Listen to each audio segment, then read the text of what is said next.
So this morning, just observe how just the mood, without defining it, just be the witness. What is the kind of emotional mood that you can observe that you're experiencing now?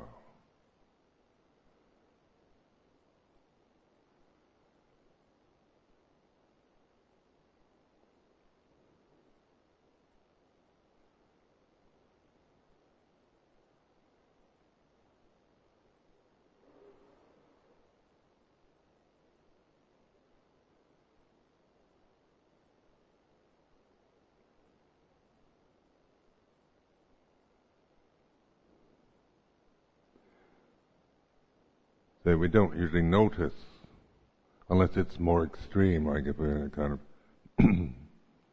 extremely high state or angry state or something strong.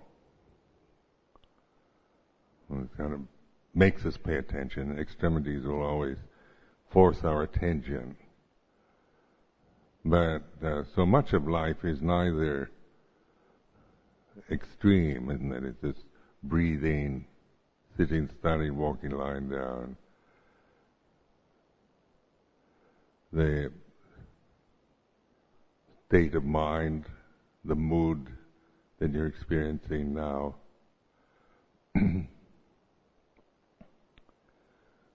which is maybe some of you are going through extreme emotional upheavals at this moment, but most of us are neither one extreme or the other. It's like this sense of observing without defining is very important. You don't need to define or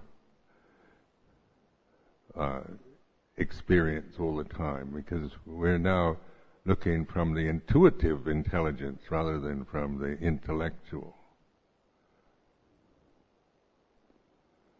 So you can know what you're feeling right now without having to label it as good, bad, whatever words that you might seek to explain it. Just recognize, witness to it. It's the way it is. So this statement, this reflection, the way it is not a definition, is it?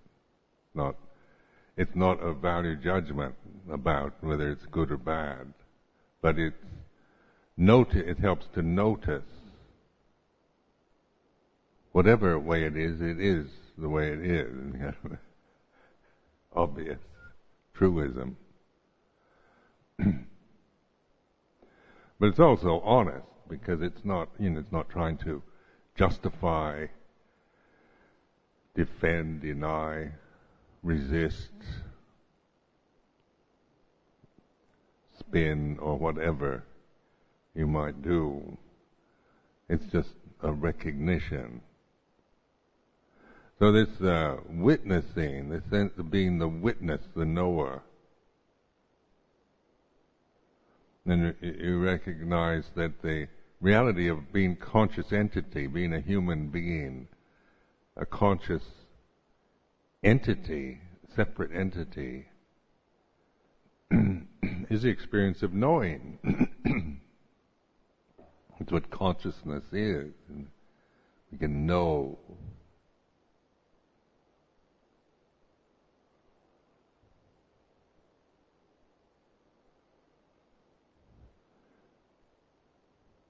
So, using this term, the witness or the knower, or Buddho, the Buddha, the mantric form Buddho, the one who knows, or the knowing.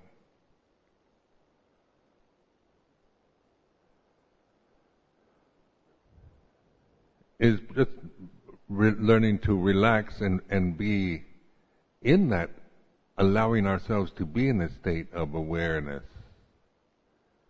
Not creating anything onto the experience of here and now, but just being the knowing of it's like this, the body is like this.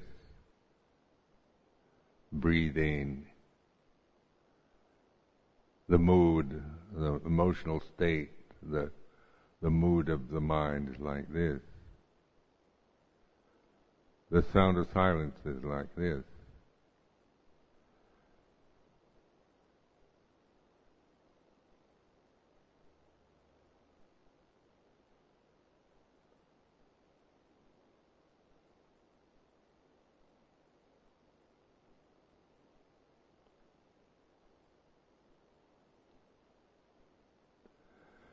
Now when we become a person, when we operate from personality habits, then we make judgments. So because on that level of the conditioned realm, it's always good, bad, right and wrong, big, small, and so forth. And then what is better, good, better, best, bad, worse, worst, is how the intellect functions. To know the difference, be the witness of your intellectual function, because you can observe your thinking mind and its judging tendencies, its preferences, its choices, its values that are both personal and social. Whatever, we acquire values through the conditioning process, from cultural conditioning, education.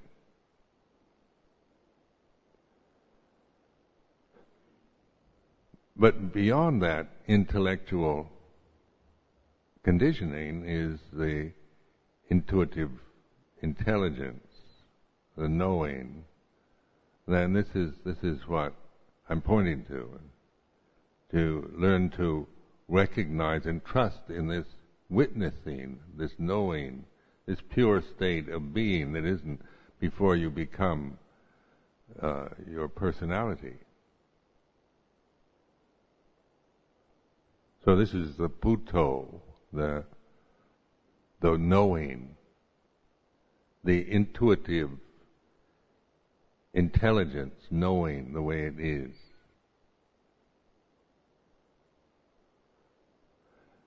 So then, what does the Buddha know? The Buddha knows the Dhamma. Not claiming to be Buddha, because if I claim to be the Buddha, then I have to go back to my intellectual conditioning. To start thinking I am or I am not, whatever. So I'm not, on a personal level, claiming Buddho is my nature, because that throws me right back into that realm of the conditions of thought and concept and definition and identity. But if I trust in the awareness, then in terms that we want to use say the Buddhist vocabulary, what is it, like the Pali language, the Theravadan scriptural teachings, the Four Noble Truths, the Paticca Samuppada, all these kind of teachings are not for intellectual delight alone. I mean, they have their intellectual value, admittedly. But it's a vocabulary, a way of expression, they're a common language we develop. It gets beyond just the personal, the cultural that we have as individuals. So in a community like this is very international, come from different parts of the planet, different age groups and classes and races and so forth, so that we all have our conditioning to deal with, the way our values, our cultural habits. But if we're learning the common language, the Dhamma language, then this isn't, this is an acquisition, admittedly. We're learning how to use skillfully this tool for awareness, for enlightenment, for liberation. It's not meant to reinforce a personal identity.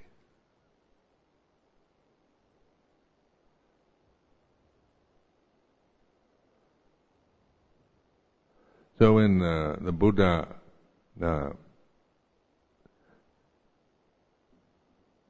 gave his first sermon, the Four Noble Truths, he took the dukkha, the suffering. This is a universal experience, isn't it? This is not cultural. It's what we all share as human beings living on this planet. Every human being on this planet can relate to the First Noble Truth as experience, suffering.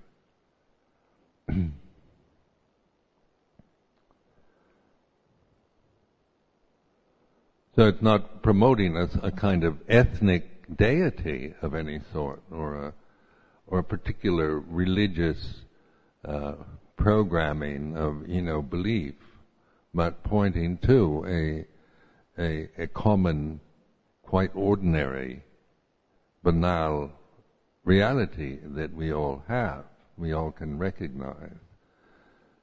And so this is, putting in the context of the dukkha samudaya, dukkha nirodha gamini bhatipata, the Pali words. Dukkha then is the word, which is in some ways much better word than the English translation of suffering. But we're not looking for accuracy or perfection in definition or in translation, but using the tool for what it's meant to do. You have a knife and you just end up trying to polish it and sharpen it without using it, then it merely remains an artifact and doesn't free you at all. So we're not looking at Buddhism as an artifact, some kind of ancient tradition to preserve as an antique or some precious object, but it is meant for use.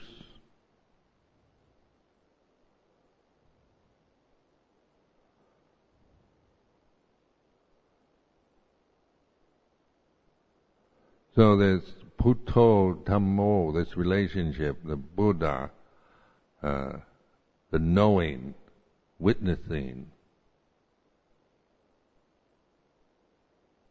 So when we, I've used that mantra many years, Putto, because it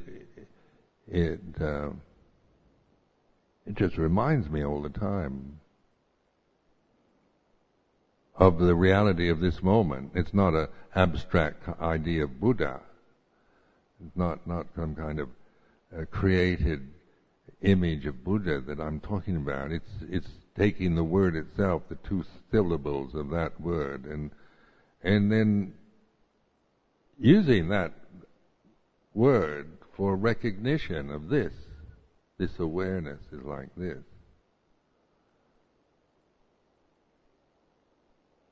The witnessing, this moment right now that each one of us has experienced, of witnessing, observing, knowing, like just the mood that you find, that you recognize, that you're experiencing now, the knowing of that mood. It's the way it is. It's not, when you describe it on a personal level, my mood and good, bad mood or whatever, then it becomes more than that. And that it becomes more than the Dhamma. It becomes a complicated personal problem, a scenario, a drama. But if we just keep it to the pure state of knowing, then it's Dhamma.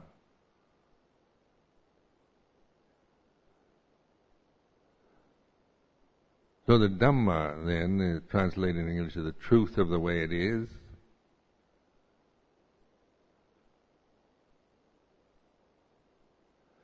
And then the truth of the way it is not, we're not told, what we have to believe is the truth, but pointing to the way things are actually, the way we are experiencing at this time, whatever we're experiencing, whatever mood, whatever sensation, sensory impression, thought, it's changing, it's anicca.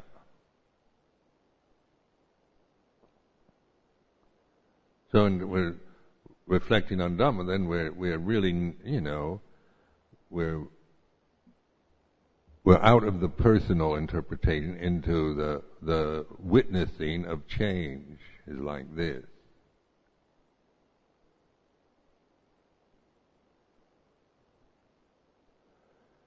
Anicca, dukkha, anatta, in regards to conditioned phenomena, the three characteristics of existence.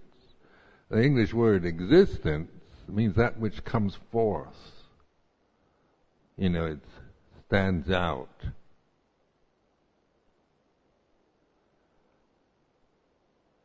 So conditioned phenomena, it comes forth, it's born, it arises, it begins and ends.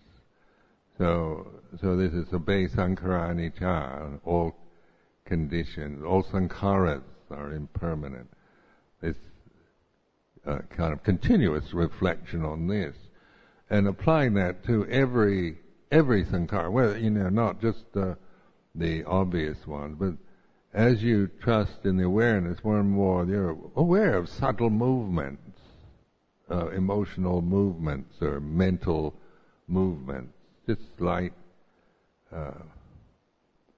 evanescent, hardly noticeable to us most of the time, but as the awareness connects, where we really rest and trust in this state of awareness, then the awareness has this connected, it's embracing this moment. It's not just flashing on and off like the conditioned realm does.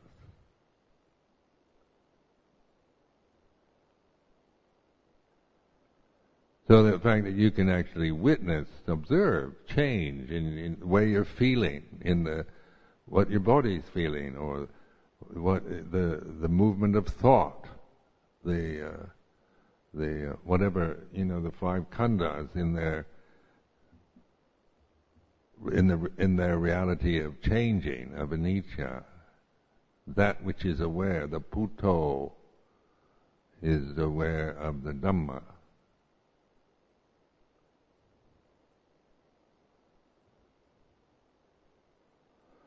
So in this way, you take it like the refuges, Bhutang, Dhammang, Sanghang, Namasami, the three refuges, Buddha, Dhamma, Sangha. And you're actually using these words not for personal attachment, but for reflection, the vocabulary, skillful means. I used to contemplate, say, Bhutang Saranang Gacchami. What do I can say that just without understanding what the words mean, or just saying it in a perfunctory way, without really reflecting on it. The monk said, now repeat after me, Bhutang Saranang Gacchami, and you repeat after. But what does it really mean? What is its value? Is it just ceremony, custom, no, not really necessary? Or does it have more profound use? Well, for me, it has a profound use. It reminds me of a refuge is a safe place to be, isn't it? When you go to a refuge, you're going to you find a place of safety and acceptance, where you can be at ease. where you can relax, be yourself. A refuge then in Buddha, Bhutto, Bhutang Saranang Gacchami. This is what I mean. It's just this much. It's awareness. Because it is a safe place to be. To be aware is the only safety we can count on as individual entities.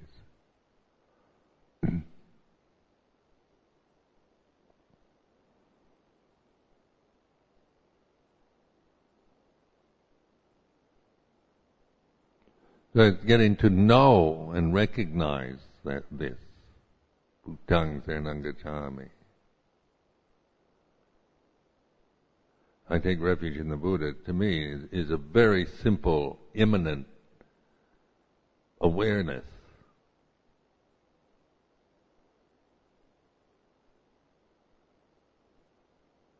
Then taking refuge in the Buddha puts me in that relationship to Dhamma. Seeing the way it is, not judging the way it is.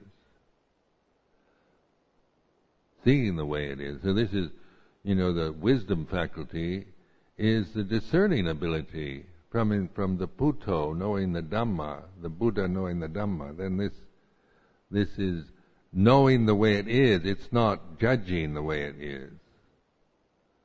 So if all conditions are impermanent, all Dhamma is not self. Then we chant in the morning pujas, Sape Sankhara Nija Sape Tamanata. These aren't just empty traditional chants that have no, that we do just to preserve a custom. These are actually, reflections that we can use for our lifetime.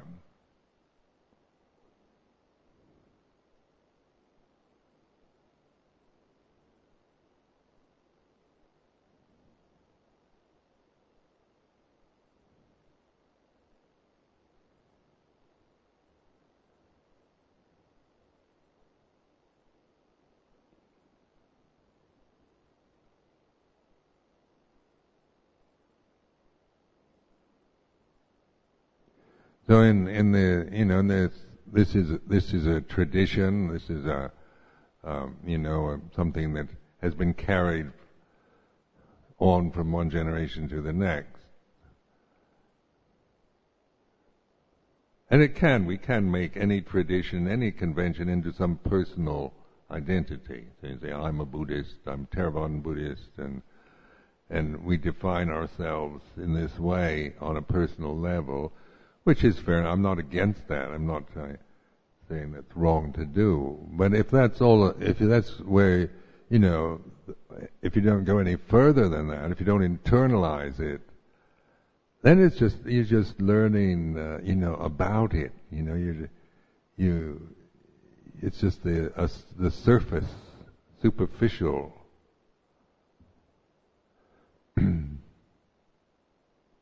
And it's also divisive. If I'm a Buddhist and somebody else isn't, then there's a division, isn't there?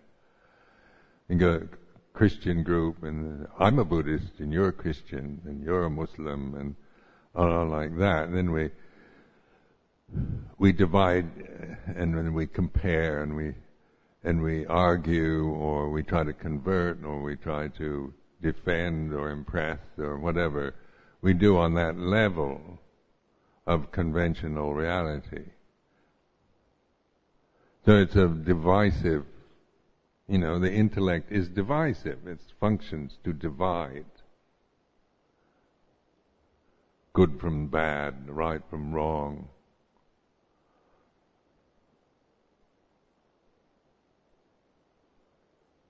So that's why you can't trust your intellect. It's not, it's always, you'll just be stuck in that realm of dualism if you can't get beyond the intellectual habits you have.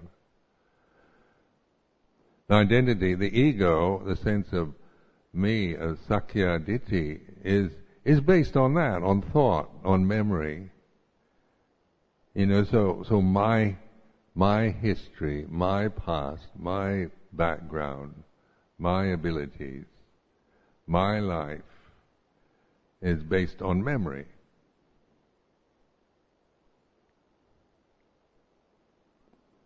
I think I was born, and usually, like the CV, the curriculum vitae, they ask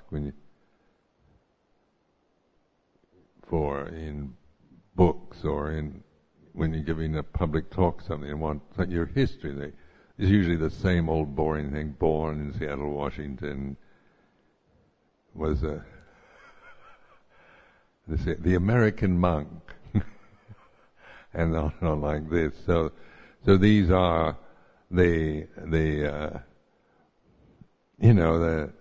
curriculum vitae. These are memories, aren't they? These are not. This is not a person. This is a memory.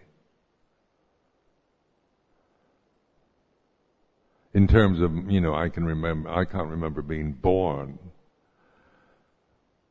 but I certainly remember Seattle, Washington. Grew up there. But the memory it can arise in the present, isn't it? It arises now, and I think you create a person with that, a personality.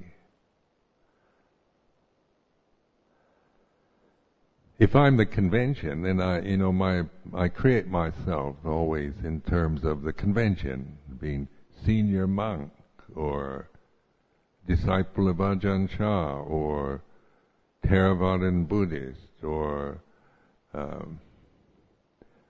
Mahatera, or Tanjau Kun, Raj Sumedho, got a posh title. These are, if one holds to these as identities, then one's limited to that. And none of these identities can be liberating unless you see them in terms of Dhamma.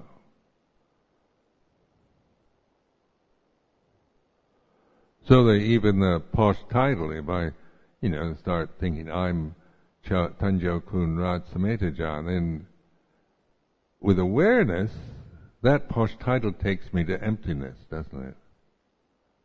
Because it arises and ceases. So from the Puto, the title is then seen in terms of Dhamma rather than some kind of personal accomplishment. You know what I mean? It's outside this sense of oneself as identified with memory, with the body and the memories that we have.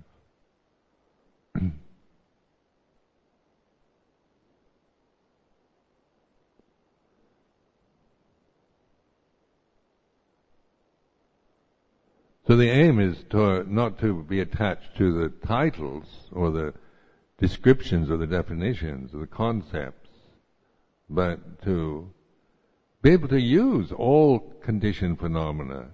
It all takes us to the cessation of itself. When you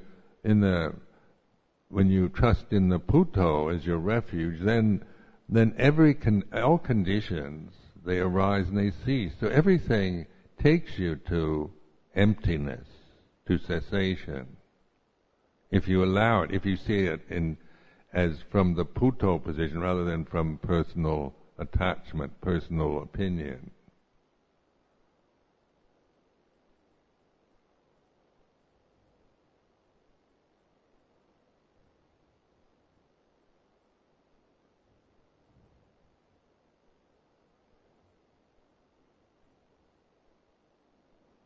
So in this retreat, there's just to explore this until you really,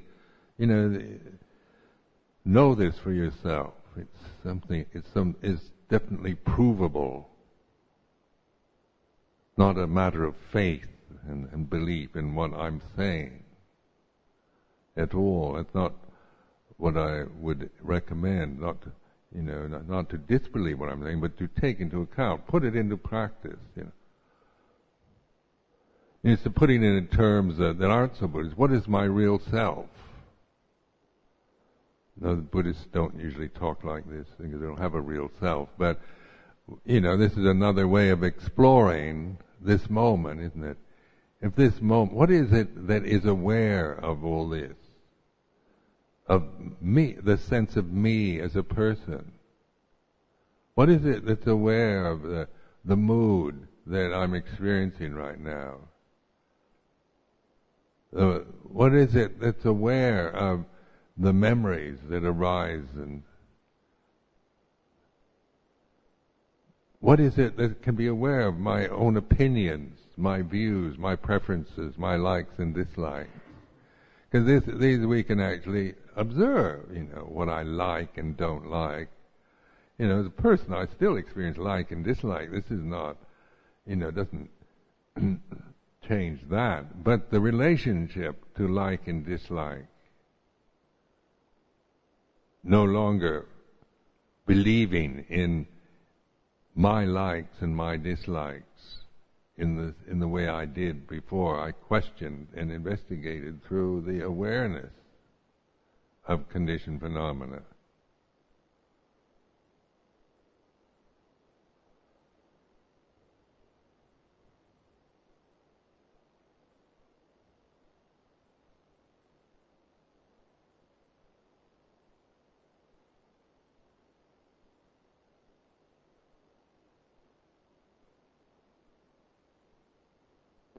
So this kind of investigation,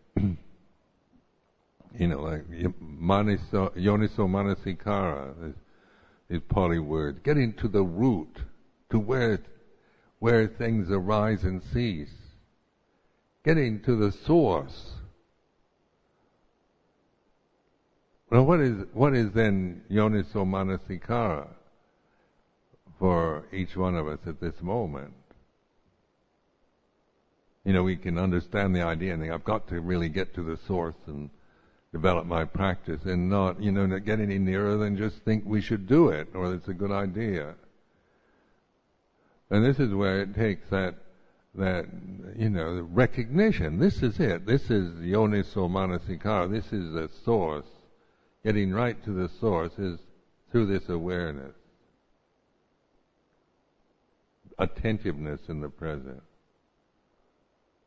Attention.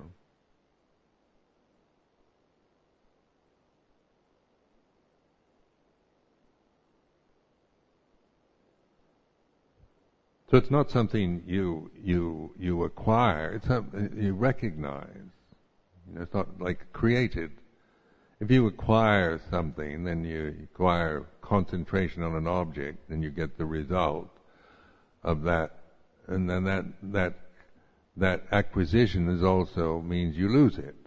If whatever you get, you have to, will eventually go away, cease. So in meditation practice, if your whole aim is to acquire and achieve, then whatever you achieve during formal procedures, meditation retreats and all that, then you'll have the sense of loss. Because your attitude's based on this ignorance of, through concentrating the mind in quiet conditions, controlled conditions, and things like this, then the mental experiences change. In the monastery, we try to keep things to a more kind of calm level. We don't want, excitement and kind of big parties and extravaganzas and brawls and rages and raves and things like this. Things are really exciting and stimulating. We move more toward kind of stillness, silence.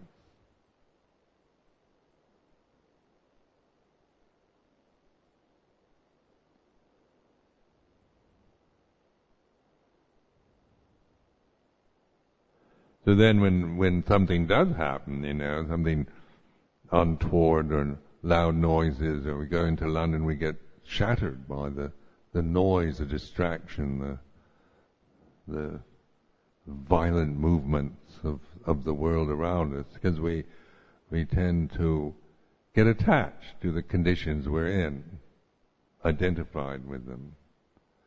So the awareness isn't dependent on, silence and stillness. Awareness is not a created, controlled situation, but a natural state of being.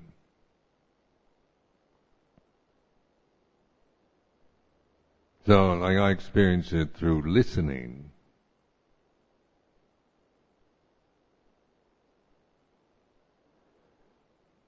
So, sound of silence, this resonating cosmic vibration, is now so, it's so conscious that it's not a created state. I don't create it. It's not something I have to sit down and close my eyes and shut you all out. You're interfering with my communion with the ultimate reality. So I have to close my eyes or tell you all to go out of this temple so I can commune with the ultimate. This allows me to, at this very moment, the reality of this sound of silence is just as strong and real at this moment. Even though I'm talking into a microphone looking at you, it's embracing, and it includes everything. It doesn't demand exclusion in order for it to appear. Or anything you create with your mind, then you have to control a situation. You have to exclude things that get in the way. If you're into having a lot of silence and stillness, sensory deprivation, we have to go around, with our forefinger on our lips, telling everybody to go, shh, don't speak. We have to tell the world around us, no tsunamis during this retreat, no volcanic eruptions, no earthquakes, no alarms. I demand utter tranquility and peaceful conditions for my life. So I can hold on to this tranquil state as long as as long as possible. But the stillness, sound of silence, isn't dependent on conditions being quiet and subdued. So, because I don't create it, doesn't have no beginning or end in terms of my experience. My attention can vary, and it's distracted and absorbed into conditions. But there's more and more, recognition of not just living in that realm anymore of going from one condition to the next like I used to do. Where my character, my conditioned personality, tendencies, habits, and all that were based on, going from one thing to another, not noticing the space, the emptiness, but just existing through attachment, identity with something, with an object, with the body, with the appearance of the body, with the health of the body, with the memories, with the perceptions, identity with the views and opinions that I have on that conditioned level, conditioned plane. Those are created, they rise and cease.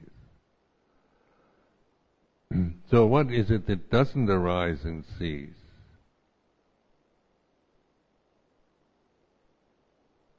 Now, here and now.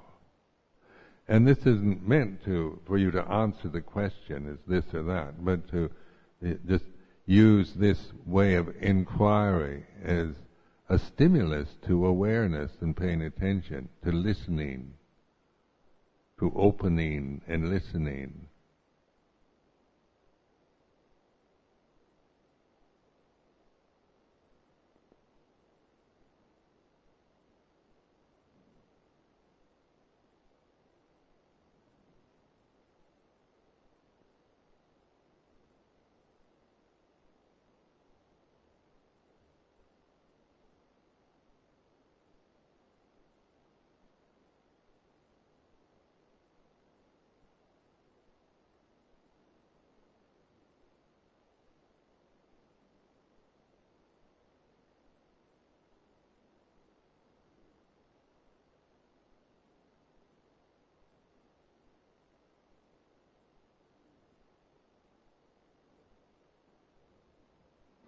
in the 22 Indriya, the last three of the 22 Indriya are the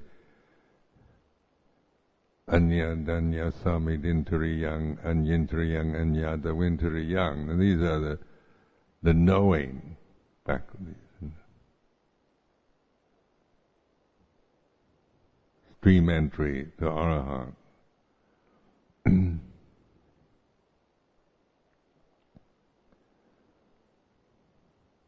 So these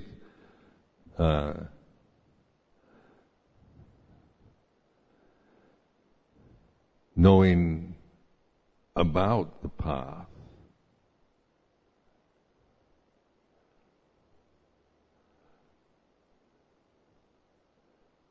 and then knowing the stages, and then the perfect knowing is Anyata Vintariyang, the Arahant, perfect knowing.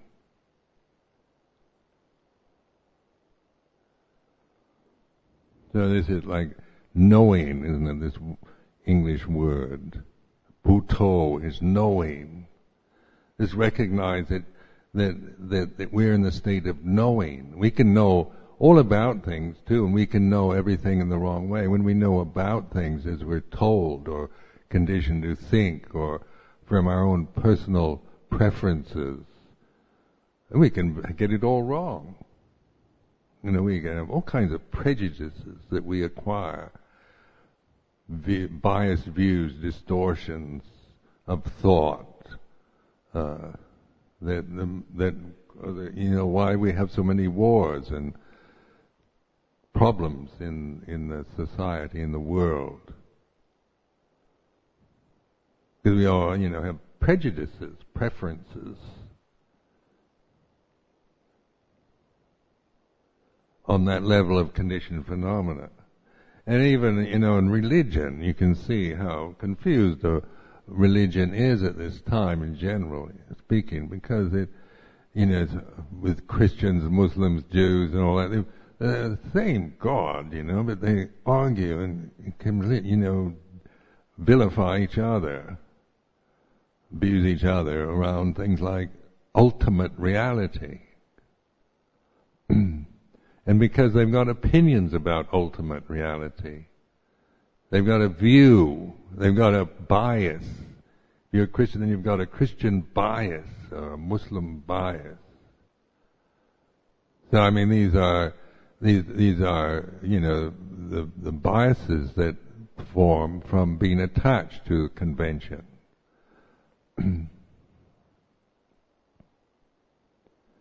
But in awareness, then the ultimate truth, ultimate reality is not coming from a bias. It's, Buddha even refused to name it, just referred to the deathless or the amatta Dhamma.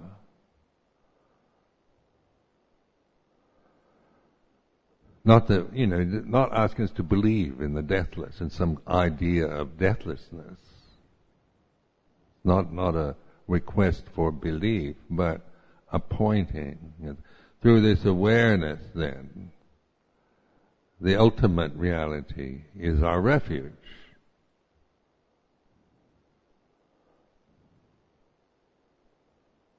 Because that awareness is the gateway, the opportunity that we have every moment to rest in that ultimate truth, in Dhamma. And then see things from an experience coming from that position is then, interpreted in the way it is, not the way it should or shouldn't be, but all conditions are impermanent. Now we have, all Dhamma is not self. Can't find a separate self anymore. For me to be a separate person, I have to create myself again through memory. I'm Ajahn Sumedho. That's a memory, isn't it? That's not a reality. I remember I'm Ajahn Sumedho. So I say, I'm Ajahn Sumedho. I remember. That's memory. Or say, the body, I'm a man. And I remember, isn't it? I remember that the body is called male, and that I am this body, and therefore I am a man. It's quite logical. And just an identity that never goes beyond question. But before I create myself as a man, as a male, isn't it?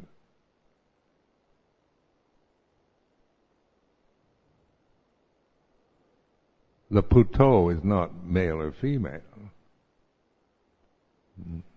Male and female are the dualisms of the condition, part of that dualistic structure.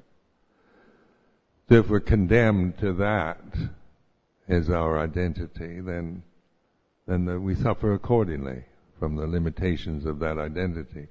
But if we trust in the awareness, then that embraces male, female. These are conventions that are nothing wrong with them, but nothing, not trying to get rid of them, but to see them in terms of Dhamma, not in terms of personal preference.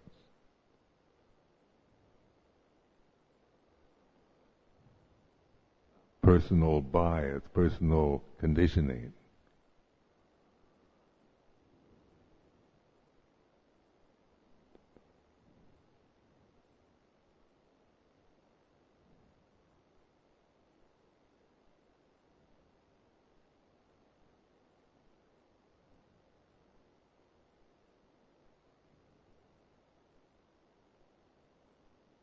So breaking down, seeing, as you connect, the mindfulness connects. Now, to me, that is just a simple ability I have in this present to be with the sound of silence. That carries me like a stream. It doesn't just disrupt itself and cease. It has this continuity, like a flow. If you develop awareness around the sound of the silence, it really comes strong. Like tell about the place in Chiang Mai that I teach, where they have this waterfall and this stream, or falling rain, or these holosync discs that are becoming popular, where just the sound of rain. And it's any kind of continuous flowing sound, flowing of a stream. And this sound of silence is the stronger. For me anyway, with behind all that, the sound of the flowing stream or the falling rain is the sound of silence. Rather than smothering that sound of silence, it seems to emphasize it, make it even stronger.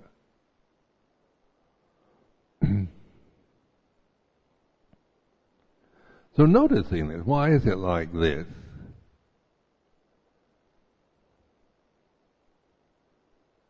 Just like training myself, self-consciousness.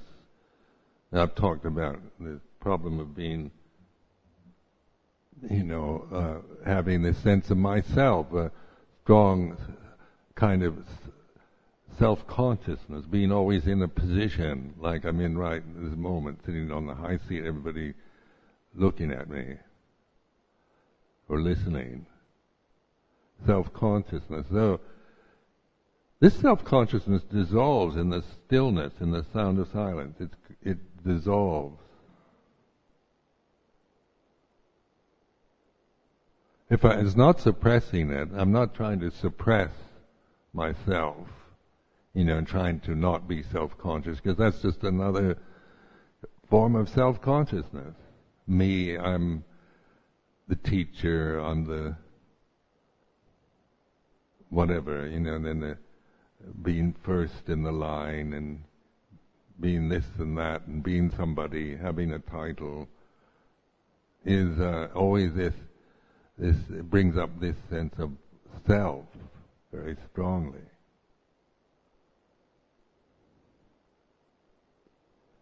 And it used to be very, you spent 40 years now as a monk, nearly 40 years, always being self-conscious. So much of it just, being the only Western monk in a Thai monastery to stand out, and then coming to live in the UK, where,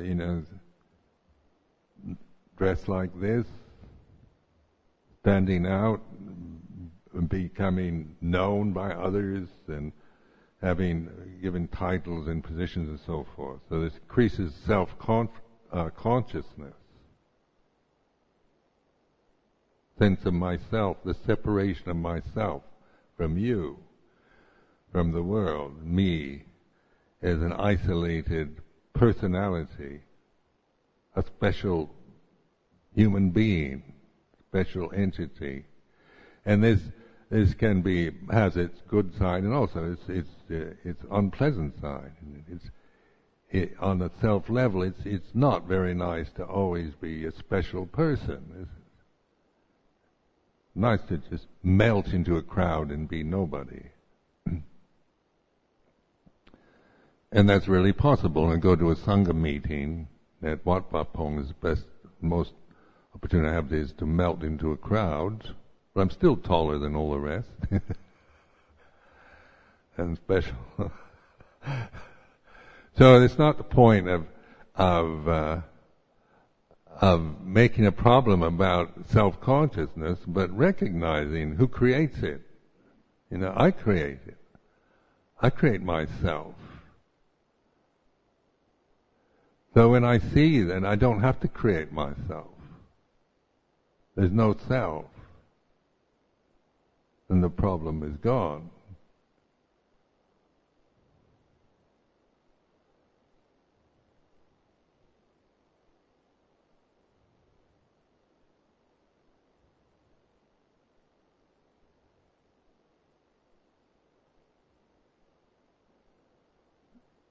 To recognize, this is through recognition, it's not through some kind of mental gymnastics that I'm deluding myself with. This is just, recognizing the way it is.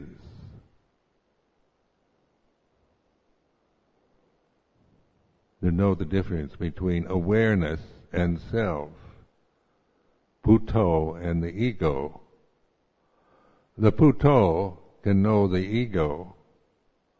The ego can't know Buddho. So if coming from the self, I want to take refuge in the Buddha and know the Buddha and all that, you never will. You have maybe form opinions and create images about best you can do on that level. But that which is aware of the ego is the Buddho. You get to the source, to the very source of being, which is here and now. Attention here and now.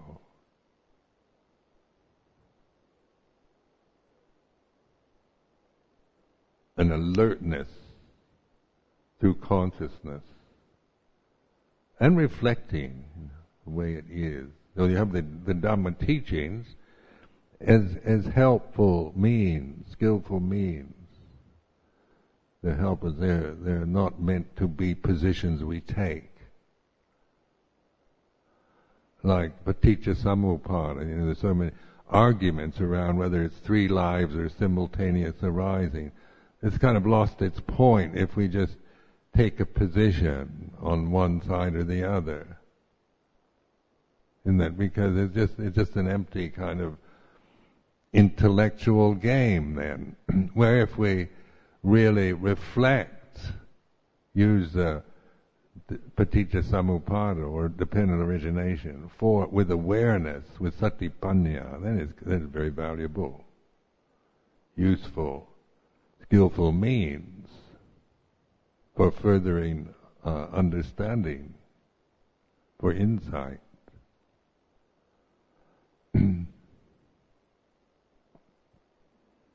When I was in Sri Lanka, we went to that ordination last June, there's somebody, a young monk, a Western monk from Poland. He was, I never met this guy before, but he obviously had heard of me and read something about me or heard something about me, and he kept looking at me in this kind of hostile way. And we just, chatting with the other monks, and it was just a kind of social visit, chit-chat, and looking at the hermitage and so forth. And then it was time to go, so I said, well, I'd like to go to the toilet first. Where's the toilet? So I started to move toward the bathroom. And this monk suddenly comes and he says, "You're wrong. Paticca Samuppada is 3 lives. It's not simultaneous." When you're on the way to the toilet and somebody wants to discuss dependent origination, is not... This is not the time or the place for this kind of discussion. And he didn't want to discuss, he was just telling me, because he obviously had a view. He formed strong views about things like that, and you can really, you can see the intensity of the emotion behind that. He's obviously carrying it, around and just, waiting for an opportunity to attack.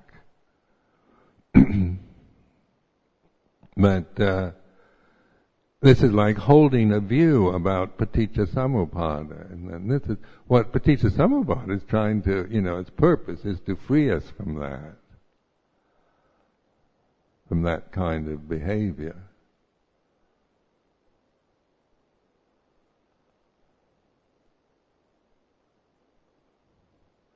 So how does it work? And this is an exploration. If you decided it's 3 life because somebody else says so, then that's your decision. But maybe it's not. Maybe it can be used in a different way. And so this is where the Dhamma teachings are. Some great teacher tells you what you should think or how you should interpret scripture. It doesn't mean you have to do it that way. Because this is an opportunity for investigation, the way, from the point of consciousness that happens to be you. From this formation here, this karmic being, the way it is, the way I am.